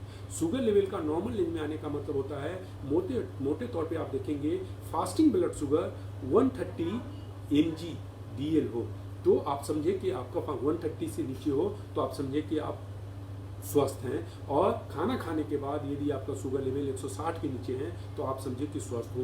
तो डायबिटीज फ्री का मतलब होता है सबसे पहले हमारा शुगर लेवल का नॉर्मल रेंज में आना, दूसरा हमारा एलोपैथ दवा या इंसुलिन का बंद होना, एलोपैथ दवा या इंसुलिन का बंद होना, तीसरा हमारे यूरिन से शुगर का बाहर नहीं निकलना, चौथा हमारे शरीर में जो जो छोटी छोटी तकलीफें हैं, यहाँ पे दर्द होना, यहाँ पे दर्द होना, शाम के समय बाथरूम ज़्यादा जाना, रात के समय बाथरूम ज़्यादा जाना, हमारे कॉन्स्टिपेशन आना, सारे तकलीफ में कमी आना, ये चौथा। और पांचवा हमारी शारीरिक क्षमता पहले जैसा वापस आना। फिर से मैं रिपीट कर रहा हूँ, पहला हमारा शुगर लेवल का नॉर्मल रेंज में आना, दूसरा एलोपैथ दवा इंसुलिन का बंद होना समय के अंतराल के साथ, तीसरा हमारे यूरिन से शुगर का आना बंद होना, चौथा हमारा जो कॉम्प्लिकेशंस है वो खत्म होना, और पांचवा हमारी शारीरिक क्षमता काम करने का पहले जैसा वापस आना। तो ये 5 पैरामीटर्स है जिसको कि हम कहते हैं डायबिटीज फ्री होना। और जो ही आप डायबिटीज फ्री होते हैं उसका सबसे बड़ा मीनिंग जो निकल के आता है, जिसके लिए कल्पामृत वॉरियर दिन रात मेहनत करते हैं, बिना थके, बिना रुके, बिना झुके मेहनत कर रहे हैं, उसके पीछे एक सिंपल सा मकसद है उनका कि जो ही इंसान डायबिटीज फ्री हुआ, अब जो उसका हार्ट किडनी तिल करके डैमेज हो रहा था, अब उसके हार्ट किडनी लीवर को पुनः ऊर्जा मिलना शुरू हो गया, पुनः पोषक तत्व मिलना शुरू हो गया। तो जो तिल करके डैमेज हो रहा था वो डैमेज होना बच गया, और यदि डैमेज 40 to 50% तक हुआ है तो अपने आप रिपेयर होता है। और ये सबसे बड़ा कारण है कि हम सब लोग आपस में मिल के बिना थके, बिना रुके, बिना झुके अपने अभियान को आगे बढ़ाते जा रहे हैं। ये सबसे बड़ा कारण है। अब डायबिटीज को हमने ये मार्ग के बारे में बताया, ये मार्ग को लेना कैसे है, तो आप देखेंगे मोटे तौर पे ये मार्ग कौन ले सकता है, मोटे तौर पे ये मार्ग कौन ले सकता है? ये मार्ग हर स्वस्थ व्यक्ति को लेना है, क्योंकि हर स्वस्थ व्यक्ति के लिए ऊर्जा सबसे महत्वपूर्ण है। तो ये हमारे शरीर में ऊर्जा को बनाए रखने में बड़ा महत्वपूर्ण भूमिका अदा करता है। जैसे मैं बताऊं कि मैं आप लोगों की शुभेच्छा और ईश्वर की कृपा से एकदम स्वस्थ हूं, फिर भी मैं EMR का सेवन करता हूं। हमारे घर में हमारी पत्नी और हमारी बेटी हैं, एकदम स्वस्थ हैं, फिर भी वो 2 बार EMR का सेवन करते हैं। अब EMR का सेवन करने का तरीका, सबसे पहले आपको यदि डायबिटीज हो, ब्लड प्रेशर हो, थायराइड हो, माइग्रेन हेडेक हो, पेट की बीमारी हो, कोई भी आप एलोपैथिक दवा ले रहे हैं उसको कंटिन्यू करेंगे शुरू में, और उसको कंटिन्यू करने के साथ में आप EMR को 2 बार लेंगे। सुबह में नाश्ते से पहले 1 गिलास गुनगुना पानी में 30 ड्रॉप्स या 2 ml लेंगे, और रात में खाना खाने के बाद 1 गिलास गुनगुना पानी में 30 ड्रॉप्स या 2 ml लेंगे। पर 3 परिस्थिति ऐसा है जहाँ पे EMR को 3 बार लेना है। 3 परिस्थिति ऐसा है जहाँ पे EMR को 3 बार लेना है। पहला परिस्थिति है यदि कोई इंसान इंसुलिन डिपेंडेंट है। इंसुलिन के बारे में मैं बताऊं कि इंसुलिन के बारे में आपको बताया जाता है, हमें समझाया जाता है कि एक बार कोई इंसान इंसुलिन लेना शुरू कर दे तो जीवन लेना पड़ेगा और धीरे धीरे इंसुलिन का डोज घटेगा। मैं यहाँ पे चर्चा में इस बात पे ध्यान लाना चाहूँगा कि हम चर्चा कर रहे हैं डायबिटीज़ टाइप 2 का। तो डायबिटीज़ टाइप 2 में यदि कोई इंसान इंसुलिन का इंजेक्शन ले रहा है, हमारी बातों पे यकीन करें, धीरे धीरे समय के अंतराल के साथ उनका इंसुलिन बंद होगा। पर वहाँ पे EMR को 3 बार लेना है, सुबह में नाश्ते से पहले, दिन में खाने के बाद, रात में खाने के बाद। तो पहला इंसुलिन को 3 बार लेने में पहला कंडीशन आता है इंसुलिन डिपेंडेंट। दूसरा कंडीशन आता है, हमने ये बताया कि जख्म हो गया, गैंग्रीन हो गया, तो एक ही तरीका बचता है, एम्पुचुएशन। आपको उसको अंग को कट करना पड़ेगा। पर मेरी बात पे यकीन करें, 100% उनका घाव हील होगा, उनका जो जख्म हील होगा। वहाँ पे 3 बार आप EMR को दें और 2 बार इसी EMR को उनके जख्म पे ड्रेसिंग के रूप में लगाएं। 2 बार उनके जख्म पे लगाएं और 3 बार उनको EMR को दें, तो आप पाएंगे कि 15 से 35 दिन जाते जाते जख्म हील हुआ। कितनी बड़ी सेवा की बात है। नहीं तो यहाँ पे हमारे डायबिटीज मानसिक रूप से इतनी बड़ी त्रासदी से गुजरते हैं कि हमारे और आपके कल्पना से बाहर की बात है, पर वहाँ पे हम बचा पाते हैं। तो ये दूसरा होता है। तीसरा होता है, यदि आप पाएंगे कि किसी पेशेंट, आपके कोई दोस्त हैं, रिलेटिव हैं, आपके नॉलेज में आया कि उनके किडनी के हेल्थ का प्रॉब्लम है, किडनी के हेल्थ का प्रॉब्लम है, उसके मोटे तौर पे आप पाएंगे कि यदि हमारे ब्लड में क्रेटिनाइन लेवल बढ़ जाता है या यूरिया बढ़ जाए, क्रेटिनाइन लेवल, हमारे ब्लड में क्रेटिनाइन लेवल बढ़ जाए, और क्रेटिनाइन लेवल होना कितना चाहिए, 1.5 के नीचे होना चाहिए। पर यदि किसी व्यक्ति में क्रेटिनाइन लेवल बढ़ना शुरू हो जाए, 1.5 के से ऊपर जाना शुरू हो जाए, तो हमें ये समझना चाहिए कि इनके किडनी के हेल्थ का प्रॉब्लम है। अब किडनी के हेल्थ के प्रॉब्लम में 6+ चले जाएंगे तो डॉक्टर साहब कहेंगे डायलिसिस कराने के लिए, और डायलिसिस होने के 6 महीने के बाद आपको कहेंगे कि जनाब अब इनका तो किडनी का ट्रांसप्लांट करना पड़ेगा। हम 6 की बात नहीं करेंगे, हम 5 की बात नहीं करेंगे। यदि 4 तक आपके नॉलेज में आता है कि किसी आपके दोस्त का, रिलेटिव का, या जिनके साथ आप काम करते हैं, आप जिनके साथ जुड़े हुए हैं, उनके परिवार के किसी सदस्य का क्रेटिनाइन लेवल 4 तक पहुंच गया है, अब वहाँ पे आप EMR को 3 बार दें, सुबह में नाश्ते से पहले, दिन में खाने के बाद, रात में खाने के बाद। EMR यहाँ पे एक बात का ध्यान रखना है, हम कहते हैं मोटे तौर पे EMR को 1 गिलास गुनगुना पानी में देने के लिए, पर जब किडनी की बात आए तो महज 1 कप गुनगुना पानी में 3 बार दें, और आप पाएंगे 3, 4, 5 महीना के बाद कि जो क्रेटिनाइन लेवल 4 गया था, 1.5 से 4, अब वही 4.5, 5, 5.5, 6 पे जाता, अब वो 4 से 3.25, 3.5, 3, 3.25, 2.5, 2.25, 2 पे आ गया। मतलब अब उनको डायलिसिस करने की जरूरी है। कितनी बड़ी बात है। तो हमें इन चीज़ों को समझना है।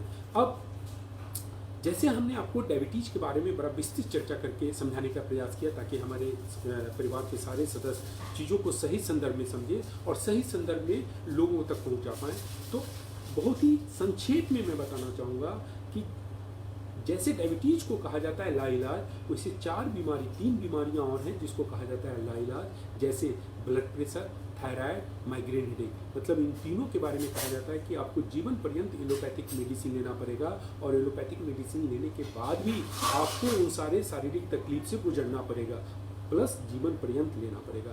पर आप मेरी बात पे यकीन करें कि 4 बीमारी है, diabetes, thyroid, blood pressure, migraine headache.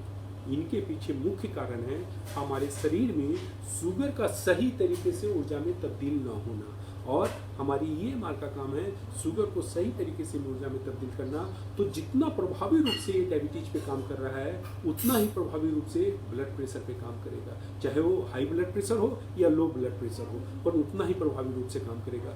उतना ही प्रभावी रूप से थायराइड पे काम करेगा, चाहे वो हाइपोथायराइड हो या हाइपरथायराइड हो। मैं यहाँ पे संक्षेप में बताना चाहूँगा कि थायराइड भी दो प्रकार का है, एक हाइपोथायराइड है और एक हाइपरथायराइड है। हाइपोथायराइड में आदमी धीरे धीरे दुबला होना शुरू हो जाता है। क्यों? क्योंकि वहाँ पे थायरोक्सिन सही तरीके से नहीं, सुचारू रूप से नहीं निकलता है। नतीजा होता है कि हमारे शरीर में मेटाबॉलिज्म का रेट घटना शुरू हो जाता है, और जितना मेटाबॉलिज्म रेट घटेगा तो हमारे शरीर में ऊर्जा उतना कम बनेगा, साथ में हमारा शरीर मोटा होता चला जाता है, हम मोटे होते चाहिए। इसको हम हाइपो कहते हैं। और हाइपर हम कहते हैं उस परिस्थिति में जब थायरोक्सिन ज़्यादा मात्रा में निकलना शुरू हो जाता है, मतलब मेटाबॉलिज्म रेट बढ़ जाता है, तो वहाँ पे इंसान दुबला होना शुरू हो जाता है। वहाँ पे हाइपर में आप देखेंगे कि इंसान दुबला होता है, हाइपो में इंसान मोटा होता है। पर हमारा ईएमआर दोनों पे प्रभावी रूप से काम करता है। और तो माइग्रेन हेडेक का भी आप देखेंगे कि मोटे तौर पे इसका कोई दवा नहीं है, दवा आप लेंगे और आपको राहत मिलेगा। पर जब आप ये मान लेते हैं तो 3 से 4 महीना जाते जाते 5 महीना जाते जाते कंप्लीट माइग्रेन से हेडेक मिलेगा और आपको दवा खाने की जरूरत नहीं है। अब मोटे तौर पे मैं थोड़ा सा भोजन के बारे में बात कर लूँ कि स्वस्थ जीवन जीना और मधुमेह मुक्त जीवन जीना एक इंटीग्रेटेड अप्रोच है। तो उसमें सबसे पहला तो ईएमआर आता है। दूसरा अच्छा ईएमआर के बारे में बताऊं कि ईएमआर के साथ हमारे पास कुछ प्रोडक्ट हैं, उसको आप कॉम्बिनेशन में लेंगे तो आपको परिणाम जल्दी मिलेंगे। जैसे ईएमआर कल्पवीटा या ईएमआर मोरिंगा या ईएमआर जामुन का सिरका या ईएमआर मधुमेह रक्षिका। ये 4 कॉम्बिनेशन आपको मैं दे रहा हूँ जो हमें अपने पेशेंट को देना चाहिए, जिनसे हम मिलते हैं। ईएमआर और कल्पवीटा आपको बेहतर परिणाम मिलेंगे, ईएमआर और मोरिंगा आपको बेहतर परिणाम मिलेंगे, ईएमआर और जामुन का सिरका आपको बेहतर परिणाम मिलेंगे, ईएमआर और मधुमेह रक्षिका। मोटे तौर पे ईएमआर और मधुमेह रक्षिका हमें तभी देने की जरूरत है जब किसी इंसान का फास्टिंग ब्लड शुगर 250 से ऊपर है। बाकी आप ईएमआर और कल्पवीटा दें, ईएमआर या मोरिंगा दें, ईएमआर या जामुन का सिरका दें। अब डायबिटीज़ में जैसा हम बताएं कि ईएमआर और जो हमने आपको प्रोडक्ट के बारे में बताया, उसके साथ में हमें खाने पीने पे ध्यान देना है। खाने पीने पे मैं आप लोगों को ध्यान दिलाऊंगा कि जो ही हमारा उम्र 40 प्लस जाता है, 40 प्लस गया और खाने का मूल मंत्र है fibre plus nutrition, fibre plus nutrition, fibre plus nutrition. मतलब हमें ज़्यादा से ज़्यादा फाइबरस और न्यूट्रिशंस खाना है। अब हम मोटे तौर पे बताएं, सुबह में हमें अंकुरित अनाज खाना चाहिए, क्योंकि जो ही अनाज अंकुरित होता है तो आप देखेंगे उसमें फाइबर भी आता है। और दूसरा, अनाज जो ही अंकुरित होता है उसमें विटामिन सी और विटामिन ई बढ़ जाता है, और विटामिन सी और विटामिन ई का काम है हमारे शरीर से टॉक्सिन को बाहर निकालने का। तो आप देखेंगे सुबह का शुरुआत कितना खाना है मर्जी आपकी, पर अंकुरित अनाज से होना चाहिए। 10 से 12 के बीच में आप जो भी खाना खाते हैं आप अपने हिसाब से खाना खाएं। केवल जब भी हम खाना खाएंगे, चाहे दिन का खाना खाएं या रात का खाना खाएं, आज के बाद से खाने का 2 भाग हो जाएगा, 1/3 भाग, 2/3 भाग। 1/3 भाग हमें सलाद खाना है। सलाद में उस सीजन में, उस एरिया में जो भी सलाद अवेलेबल है वो सबको खाना चाहिए। हम मोटे तौर पे केवल 2 सलाद के बारे में बताएंगे, एक गाजर और चुकंदर, बीट रूट, जो मोटे तौर पे खाने में मीठा होता है, तो लोगों के जहन में होता है कि इसका सलाद खाना चाहिए या नहीं खाना चाहिए। हम उसका भी सलाद खाएंगे। केवल रात में सलाद में हमें परहेज करना है मूली से, क्योंकि मूली वायु प्रधान है और रात में हमारे शरीर में यूं ही गैस बनता है, तो हमें मूली के सलाद रात में नहीं खाना है। तो आप दिन के खाने में देखेंगे 2/3 भाग, 1/3 भाग। अब चावल के बारे में मैं केवल बताऊंगा कि जो कुक्ड राइस होना चाहिए, वो जैसे हमने अंकुरित अनाज के बारे में बताया कि अनाज अंकुरित होने के बाद उसमें विटामिन सी और विटामिन ई होता है, ठीक उसी प्रकार से कुक्ड राइस की एक अपनी प्रकृति है। कुक्ड राइस जितना ठंडा होगा, बाह्य रूप से उसके संरचना में कोई परिवर्तन नहीं होता, पर आंतरिक रूप से फर्मेंटेशन होता है, और फर्मेंटेशन होने से बाकी सारे पोषक तत्व उसके जो के त्यों रहेंगे, कार्बोहाइड्रेट बढ़ना शुरू हो जाता है। और जितना ज़्यादा कार्बोहाइड्रेट बढ़ेगा उतना हमारे शरीर में शुगर बनेगा, और हम शारीरिक रूप से इतना मेहनत नहीं कर रहे हैं। तो हमें चावल यदि खाने की इच्छा हो, मैं ये नहीं बोल रहा हूँ कि आपको चावल खाना चाहिए, पर जो लोग चावल खाना चाहते हैं वो खा सकते हैं, पर चावल पकने के आधे घंटे के अंदर उसको खा लें, पहली बात। दूसरी बात, चावल जितनी सीमित मात्रा में हम खाएं उतना अच्छा होगा। मतलब कभी भी हमें 1 अंजलि से ज़्यादा चावल नहीं खाना है। तो दिन के खाने में हमें केवल 2 बातों का ध्यान रखना है। संभव हो सके तो हमें दही या बटर मिल्क जरूर लेना चाहिए, छाछ, दही और बटर मिल्क। अब हम शाम में चलेंगे 3 से 5 के बीच में। मोटे तौर पे हम लोग चाय पीना पसंद करते हैं, जबकि हमने पहले ही आपको बताया है कि चाय एसिडिटी बनाता है। पर फिर भी जो लोग चाय पीना चाहते हैं हम उनके चाय से परहेज नहीं करेंगे। पर एक बात का ध्यान रखेंगे कि चाय पीने के पहले 3 ऑप्शन है, या तो हम सलाद खा लें, या फ्रूट्स खा लें, या अंकुरित अनाज खा लें। क्यों? क्योंकि तीनों में फाइबर है और तीनों अल्कनाइजिंग एजेंट है। कच्चा अनाज रहेगा अल्कनाइजिंग एजेंट, तीनों अल्कनाइजिंग एसिड को अल्कनाइजिंग में उसको न्यूट्रलाइज करेगा। पर किसी कारण से हमें शाम के समय न हमें फ्रूट्स खाने को मिल रहा है, न हमें अंकुरित अनाज खाने को मिल रहा है, न हमें सलाद खाने को मिल रहा है, तो कम से कम चाय पीने के पहले 1 गिलास पानी हम जरूर पिए। क्यों? क्योंकि पानी अल्कनाइजिंग एजेंट है। चाय से होने वाला जो नुकसान है, जो एसिडिटी बनने वाला है, उसको न्यूट्रलाइज करेगा। तो चाय के पहले 1 गिलास पानी हम जरूर पिए। अब हम रात में चले, रात के खाने में अपनी मर्जी से खाएं, 1/3 भाग, 2/3 भाग। फलों का सीजन है, विशेषकर फलों का राजा आम आ चुका है मार्केट में और लोगों का मन ललचाता रहता है, विशेषकर डायबिटीज वाले के बारे में। तो मैं बताऊं कि हमारे शरीर को मोटे तौर पे हमें समझने की जरूरत है। हमारे शरीर को भिन्न भिन्न प्रकार के पोषक तत्व की जरूरत है और सारे फलों में भिन्न भिन्न प्रकार के पोषक तत्व है। मतलब हम सब लोगों को सब प्रकार का फल खाना चाहिए, पर 5 फल ऐसा है जिसका सेवन सीमित मात्रा में करना है। वो 5 फल कौन कौन सा है?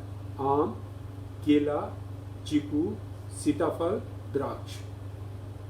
आम, केला, चीकू को सपोटा भी कहते हैं, सीताफल जिसको हम कस्टर्ड एप्पल कहते हैं, और अंगूर। इन 5 फलों का मतलब अभी आम का सीजन है तो हमें आम खाना चाहिए, पर आम एक आम से ज़्यादा नहीं, और जो आम का साइज हो एक मॉडरेट छोटा आकार का हो, और जितना हम आम खाएं या फल खाएं उस अनुरूप से हम रोटी या चावल कम खाएं, तो हमारे ब्लड पे शुगर का कोई प्रभाव नहीं होता। क्यों? क्योंकि हम जब आम खाते हैं तो उसमें फाइबर होता है, और फाइबर का सबसे महत्वपूर्ण रोल होता है कि वो हमारे शुगर को एब्जॉर्ब कर लेता है। ये सबसे बड़ा कारण है कि हम कहते हैं हमारे खाने का मूल तत्व होना चाहिए फाइबर प्लस न्यूट्रिशन। तो हम आम को खा सकते हैं, पर 1 आम से ज़्यादा ना खाएं, पहली बात। और आम का साइज छोटा होना चाहिए। जितना बड़ा आम हम खाएं उस अनुरूप में, उस अनुपात में हमें रोटी चावल को कम खाना है। तो खाने का चैप्टर खत्म हो गया। अब दूसरा चैप्टर आता है सोना। सोना इक्वली इंपॉर्टेंट है। सोने का टाइम मोटे तौर पे होना चाहिए 11 बजे के पहले। उसके पीछे 2 रीजन मैं बताता हूँ। हमारे शरीर में बायोलॉजिकल क्लॉक है और प्रकृति में नेचर्स क्लॉक है।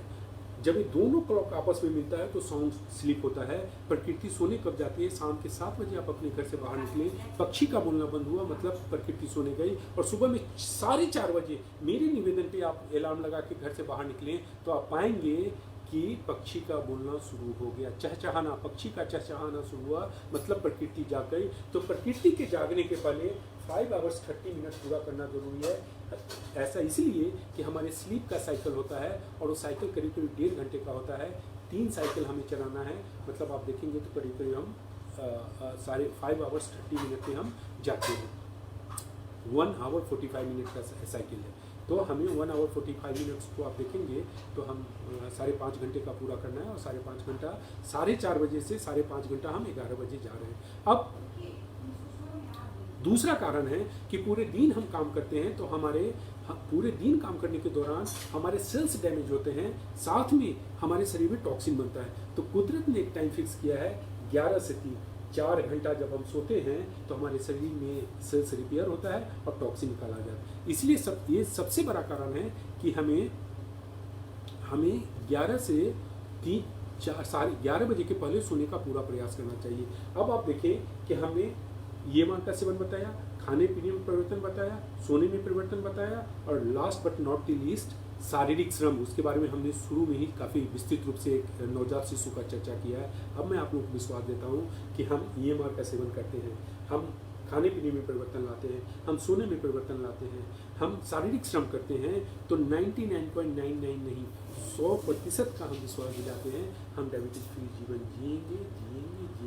और आज के दिन में पिछले सालों से जो हम लोग अथक प्रयास कर रहे हैं, तो कितने लोग आ चुके हैं जो डायबिटीज फ्री लाइफ जीना शुरू कर दिए हैं। अभी आप देखेंगे पिछले कुछ दिनों में, महीना दिन पहले इलाहाबाद से एक बहुत ही सुखद ऑडियो आया है कि एक इंसान का इंसुलिन का इंजेक्शन बंद हो गया। अब आप देखिए, जब आप किसी करेंगे कि बीटा सेल रीजनरेट और रिजुवनेट होगा, तो लोग कहेंगे बीटा सेल रीजनरेट और रिजुवनेट नहीं होता है। पर यहाँ पे समझने वाली बात है कि इलाहाबाद में एलोपैथिक डॉक्टर हैं डॉक्टर सरिता बजाज और हमारे परिवार के सदस्य हैं डॉक्टर द्विवेदी जी, इन लोगों ने आगे बढ़ाया था अपने अभियान को और पता चला कि उनका इंसुलिन बंद हो गया। अब यहाँ पे आपको समझने की जरूरत है कि यदि बाहर रूप से जो हम इंसुलिन ले रहे थे वो बंद हो गया, मतलब अंदर में इंसुलिन बनना शुरू हुआ।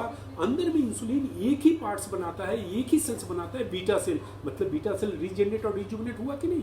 तभी तो हम बाहर रूप से जो इंसुलिन ले रहे हैं तो वो बंद हो गया, मतलब अंदर से इंसुलिन बन रहा है और बीटा सेल रीजनरेट और रिजुवनेट हो रहा है। कहने का तात्पर्य है कि हमने जो आपको बताया कि बीटा सेल रीजनरेट और रिजुवनेट होता है, वो इन कारणों से हमें पता चलता है कि बाहर से इंसुलिन का लेना बंद हुआ, मतलब इंसुलिन अंदर से बनना शुरू हुआ और अंदर से इंसुलिन केवल बीटा सेल ही बनाता है, मतलब बीटा सेल रीजनरेट और रिजुवनेट हुआ। अब मुझे पूरा विश्वास है कि डायबिटीज को मधुमेह मुक्त जीवन हम कैसे जी सकते हैं, और केवल मधुमेह मुक्त ही नहीं, हमने तो आपको ये बताया कि EMR energy management regulator diabetes पे, ब्लड प्रेशर पे, थायराइड पे, माइग्रेन हेडेक पे और पेट की जो बीमारियां हैं हमारी गैस, एसिडिटी, कॉन्स्टिपेशन, इन पे काम करता है। अब आप देखेंगे कि यदि कोई इंसान 10 आदमी से आप मिले और 10 में 5 आदमी बीमार है, तो 5 में आप देखेंगे 3 आदमी जो है सो बीमार केवल इस 5 बीमारियों से। आप देखेंगे कि 10 में 3 नहीं, यूँ कहें कि 4 आदमी जो बीमार है वो केवल diabetes, blood pressure, thyroid, migraine headache और पेट की बीमारियों से। तो हम इन चीज़ों को आगे बढ़ाएंगे। अब यदि थोड़ा सा वक्त हो, 11:06 बज गया है, थोड़ा सा वक्त हो तो मैं कल्प बीटा के बारे में बताऊं और 5 मिनट में मैं आपको स्वस्थ सखी के बारे में बताऊं।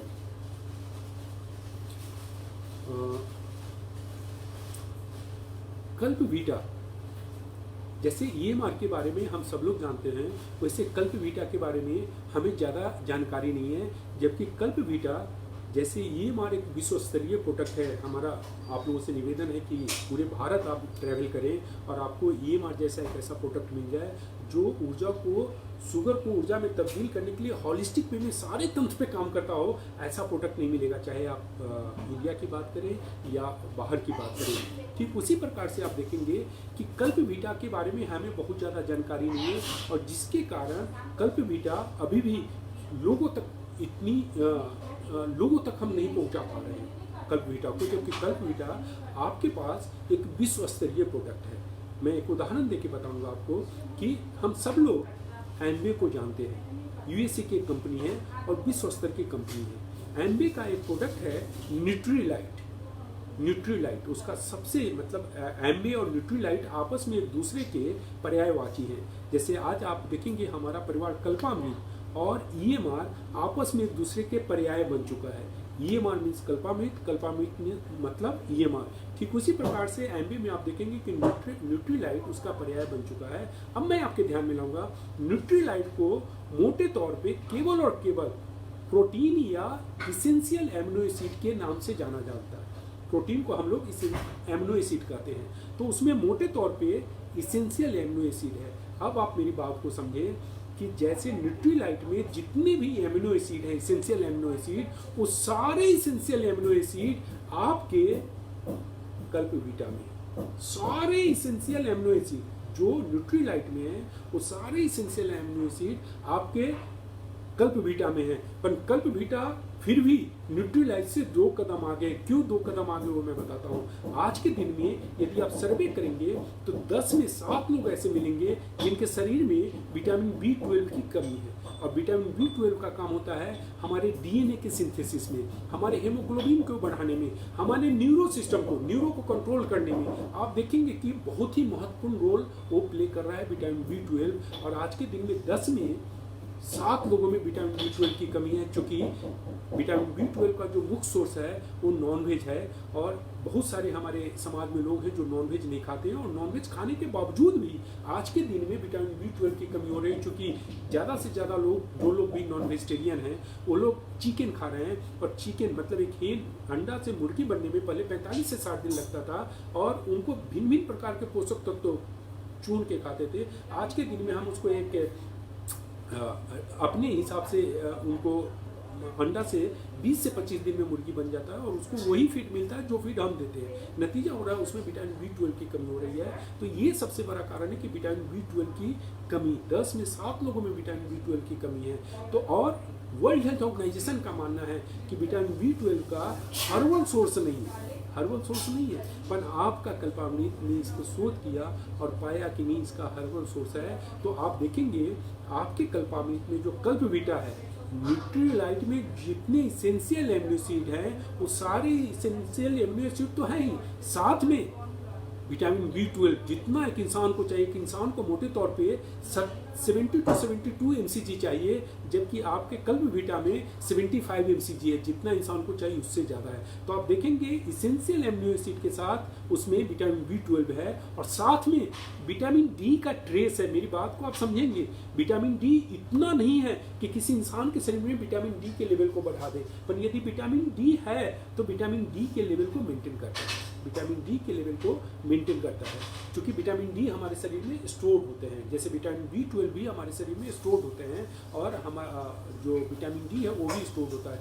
अब आप खुद इस बात को इवेल्युएट करें कि न्यूट्रीलाइट जो एमबे का पर्याय बना हुआ है, आज उससे भी बेहतर प्रोडक्ट आपके पास है। क्यों? क्योंकि उसमें जितने भी इसेंशियल एमिनो एसिड हैं वो सारे इसेंशियल एमिनो एसिड आपके कल्पवीटा में है, प्लस विटामिन B12 है, प्लस विटामिन D है, और दूसरे जो माइक्रोन्यूट्रिएंट्स हैं वो माइक्रोन्यूट्रिएंट्स तो उसमें है ही। और साथ में आप रेट में देखें तो आप न्यूट्रीलाइट का प्राइस देखें और कल्पवीटा का देखें, तो ये एक विश्व स्तर का प्रोडक्ट है जो हमें लोगों तक पहुंचाना है और लोगों को समझाना है। तीसरा, जैसे हमने ये माँ पे चर्चा किया, हम 5 मिनट चर्चा करेंगे स्वच्छ सखी पे। आज के दिन में हमारी जो बेटियां और बहनें हैं जिनका उम्र 12 साल से 48 साल के बीच में है, आप पाएंगे कि इन नंबर्स ऑफ प्रॉब्लम से वो सफ़र कर रहे हैं, इन नंबर्स ऑफ प्रॉब्लम। और जो मेन प्रॉब्लम है वो गाइनिक प्रॉब्लम है, उनकी गाइनिक प्रॉब्लम के कारण उनको इन नंबर्स ऑफ प्रॉब्लम है। इन नंबर्स ऑफ प्रॉब्लम का मतलब होता है उनके मेंस्ट्रुअल साइकिल में इरेगुलरिटी आ रही है, उनके मूड काफ़ी स्विंग हो रहे हैं, उनको PSM pre menstrual PMS pre menstrual syndrome से प्रभावित हो रहे हैं, उनके कमर में दर्द हो रहा है, पेट में दर्द हो रहा है, सीन में दर्द हो, इन नंबर्स गाइनिक प्रॉब्लम हो रहा है। सिस्ट बन रहा है, गर्भाशय में छोटा छोटा गांठ बन रहा है, और कहा जाता है कि यदि गर्भाशय में छोटा छोटा गांठ बने तो हमारी बेटियां और बहनें माँ कभी नहीं बन सकती हैं। इस तरह के इन नंबर्स। और जब आप एलोपैथ डॉक्टर के पास जाते हैं तो जितनी समस्याएं उतने दवा लिखेंगे। हम लोगों ने फिर से एक बीड़ा उठाया और इस पर शोध करना शुरू किया। शोध में हमने पाया कि गायनिक रिलेटेड जितने भी प्रॉब्लम हैं उसके पीछे मुख्य कारण है कि हमारी बहनें और बेटियों में जो हार्मोनल सेक्रेशन है वो इम्बैलेंस हो गया है। उनके शरीर में सबसे इम्पोर्टेंट होता है हार्मोनल सेक्रेशन का बैलेंस होना, और हार्मोनल सेक्रेशन की इम्बैलेंस होने के कारण उनको इन नंबर्स ऑफ प्रॉब्लम हो रहा है। तो जो हमारा स्वच्छ सखी है उसका काम केवल और केवल है हार्मोनल सेक्रेशन को बैलेंस करना। और जो ही हम हार्मोनल सेक्रेशन को बैलेंस करते हैं तो हमें क्या क्या बेनिफिट मिलता है। गायनिक से रिलेटेड, चाहे वो सिस्ट से रिलेटेड प्रॉब्लम हो, या ल्यूकोरिया से रिलेटेड प्रॉब्लम हो, या मेंस्ट्रुअल साइकिल से रिलेटेड हो, या मूड स्विंगिंग जो हम PMS प्री मेंस्ट्रुअल सिंड्रोम बोलते हैं, मूड स्विंगिंग उससे रिलेटेड प्रॉब्लम हो, या छोटे मोटे इनडाइजेशन का प्रॉब्लम हो, कमर में दर्द हो, सिर में दर्द हो, इन नंबर्स ऑफ प्रॉब्लम, डायबिटीज़, मोटापा, कैंसर, इनको छोड़ दें तो मोटे तौर पे जितने भी हमारे बहनें और बेटियों में, चाहे वो घुटना का दर्द हो, हमारे मसल्स का दर्द हो, सारे के पीछे एक ही कारण है, और वो कारण है हार्मोनल सेक्रेशन का इम्बैलेंस होना। और स्वच्छ सखी का काम है हार्मोनल सेक्रेशन को बैलेंस करना। कल्पवीटा के बारे में मैं कैसे लेना है वो हमने बताना भूल गया था, मैं आपके ध्यान में लाऊं कि कल्पवीटा लेने का तरीका है, एक ही बार लेना है, 5 ml लेना है। नाश्ते के बाद 1 गिलास गुनगुना पानी में 5 ml लें। आप देखेंगे 5 × 30 150 कल्पवीटा का जो अपना पैकेट है वो है 150 ml का। ठीक उसी प्रकार से जो स्वच्छ सखी लेना है वो 2 बार लेना है। 2 ml मॉर्निंग में नाश्ते से पहले 1 गिलास गुनगुना पानी में लेना है, और रात में खाना खाने के बाद 1 गिलास गुनगुना पानी में 2 ml लेना है। 4 ml हुआ, 30 × 4 120। आप देखेंगे कि जो स्वस्थ सके उस पर 120 ml है, मतलब 1 महीने का डोज है। कल्पवीटा 1 महीने का डोज है। अब मुझे जो कोविड के बारे में बताना था, हालांकि कोविड में हमने एक चीज़ बताना भूल गया, जो अभी मुझे स्मरण आया, मैं आप लोगों के ध्यान में लाऊं कि हमने आपकी इम्यूनिटी पे बात किया था, पर हमने ये बताना भूल गया कि जब हम घर से बाहर निकले तो ये हमारा करबद्ध निवेदन है पूरे परिवार की तरफ से, पूरे मैनेजमेंट की तरफ से, कि जब भी आप घर से बाहर निकले गमछा जरूर रखें, जिससे मुंह ढक ले, या मास्क लेके निकले, अपने मास्क को ढक ले। दूसरा, जब भी आप किसी चीज़ को टच करते हैं या कहीं पे कुछ चीज़ों को छूना पड़ जाए तो हमें हाथ को जरूर धोना चाहिए, या हमें सैनिटाइजर को रखना है, उस सैनिटाइजर से हाथ को सैनिटाइज करना है। और तीसरा, 2 गज की दूरी, हमें 2 गज की दूरी जरूर बनाना है। तो कोविड से रिलेटेड इम्यूनिटी पे काम करने के साथ साथ 2 गज की दूरी, हमें गमछा या मास्क को पहनना, और तीसरा हमें बार बार हाथ को, अपने पर्सनल हाइजीन पे ध्यान देना। तो मुझे पूरा विश्वास है कि हमारा कल्पामृत परिवार तो सुरक्षित रहेगा ही रहेगा। कल्पामृत परिवार लाखों परिवार, करोड़ों परिवार तक अथक प्रयास करके पहुंच के और उनको भी सुरक्षित और सेहतमंद रखने का प्रयास करेगा। अब मुझे जो समझाना था, हमें जो बताना था, आपने अपना बहुमूल्य समय निकाला, सुबह सुबह का बहुमूल्य समय अपने भाई के लिए, अपने दोस्त के लिए जो आपने निकाला, उसके लिए हम तहे दिल से शुक्रगुजार हैं। और ईश्वर से मैं प्रार्थना करता हूँ कि एक अच्छी नीयत के साथ जो हमारा मिशन है, सर्वे भवन्तु सुखिनः सर्वे सन्तु निरामया, इस मिशन को हमें संकल्पित होकर, सामूहिक रूप से संकल्पित होकर हमें आगे बढ़ाना है। एक बार फिर से मैं आपका वंदन करता हूँ, और तहे दिल से कल्पामृत परिवार की तरफ से और मैं अपने व्यक्तिगत रूप से हम आपका शुक्रगुजार हैं, हम धन्यवाद करते हैं। और हम ईश्वर से प्रार्थना करते हैं कि हमारा पूरा परिवार तो सुरक्षित रही रहे, पूरा जगत सुरक्षित रहे, क्योंकि हम लोग हमेशा से भारत की संस्कृति रही है वसुधैव कुटुम्बकम। इसलिए हमने कभी भी, हमने डायबिटीज़ फ्री में हमने क्या बताया कि हमें मधुमेह मुक्त समाज बनाना है। हमने मधुमेह मुक्त भारत का नाम नहीं लिया, मधुमेह मुक्त समाज बना है, वसुधैव कुटुम्बकम। हमारे परिवार के लिए पूरा जगत एक परिवार के समान है, तो पूरे जगत की रक्षा हम कर पाएँ।